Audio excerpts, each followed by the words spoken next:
Guys, അപ്പോൾ നമ്മൾ ഇന്ന് ഉണ്ടാക്കാൻ പോകുന്നത് ടാങ് പുഡിംഗ് ആണ്. ഇത് ഞാൻ ഓൾറെഡി മിക്സർ ഉണ്ടാക്കി വെച്ചിട്ടുണ്ട്. ഇതിൻ്റെ ഇൻഗ്രീഡിയൻസ് ഞാൻ പറഞ്ഞുതരാം. ആദ്യം നമുക്ക് ടാങ്ങിൻ്റെ പൊടി വേണം. ഞാനിവിടെ ഓറഞ്ചിൻ്റെ ടാങ്ങാണ് എടുത്തിരിക്കുന്നത്.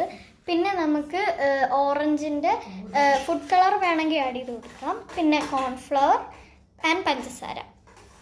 ഇനി ഞാനൊരു കാര്യം കാണിച്ചു തരാം. ഇത് നമ്മൾ വേറൊരു മിക്സറാണ്. ഇതെന്ന് പറഞ്ഞാൽ പാല്, കോൺഫ്ലവർ, പഞ്ചസാര, പിന്നെ വാനില എസൻസ്. ഞാനിവിടെ വാനില എസൻസ് ഇല്ലാത്തതുകൊണ്ട് പൈനാപ്പിൾ എസൻസ് ആണ് ആഡ് ചെയ്ത് കൊടുത്തിരിക്കുന്നത്. ഇത് റെഡി ആയിട്ടുണ്ട്. ഇനി നമുക്ക് മറ്റേ ടാങ്ങിൻ്റെ റെഡിയാക്കാം. ഇനി നമുക്ക് ടാങ്ങിൻ്റെ ചെയ്യാം. അപ്പോൾ നമ്മൾ മിക്സ് ചെയ്ത് തുടങ്ങിയതേ ഉള്ളൂ. ആദ്യം ഈ വെള്ളം പോലെ ഇരിക്കും. പിന്നെ കോൺഫ്ലവർ ആഡ് ചെയ്തുകൊണ്ട് ഇത്തിരി ജെല്ലി പോലെ വരും. കുറേ നേരം മിക്സ് ചെയ്തുകൊണ്ട് നിൽക്കണം.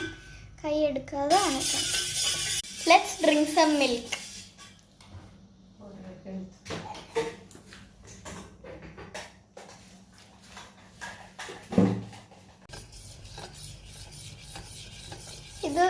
ഇതിപ്പം ജെല്ലി പോലെ ആവും.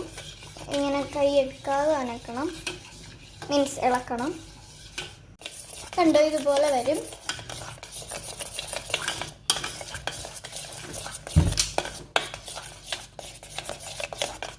അപ്പോൾ അതേ രണ്ടും റെഡി ആയിട്ടുണ്ട്. ഇതൊന്ന് പിടിച്ച് തന്ന്.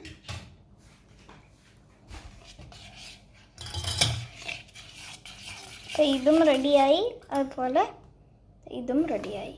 കണ്ടോ. ഇനി നമുക്കിതിങ്ങനെ ലെയർ ആക്കി വെക്കണം. ആദ്യം ഞാൻ വൈറ്റാണ് വെച്ച് കൊടുക്കുന്നത്. ഇനി നമുക്ക് നമ്മുടെ മെയിൻ ഐറ്റം ഓറഞ്ച് വെച്ച് കൊടുക്കാം.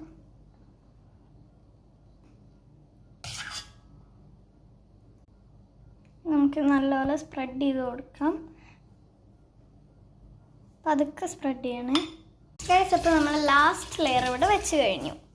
ഇനി നമുക്കിത് ഫ്രിഡ്ജിൽ കൊണ്ടുവയ്ക്കാം.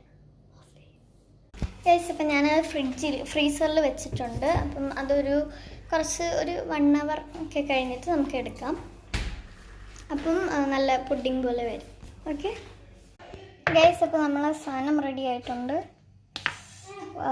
നല്ല ജെല്ലി പോലെ ഉണ്ട് ഗൈസ്. അപ്പോൾ നമ്മൾ പുഡിംഗ് ഒരു ഓക്കെ രീതിയിൽ വന്നിട്ടുണ്ട്. കണ്ടോ ഗൈസ്. ഇപ്പം ഞാൻ നൈഫൊക്കെ എടുത്ത് വന്നിട്ടുണ്ട്. അപ്പം നമുക്ക് കട്ട് ചെയ്ത് തുടങ്ങാം.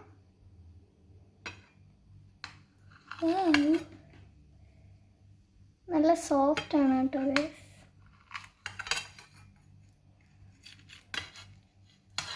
ഇത് ഇളവി വരാൻ ഒരു ചെറിയ പാടുണ്ട്. കാര്യം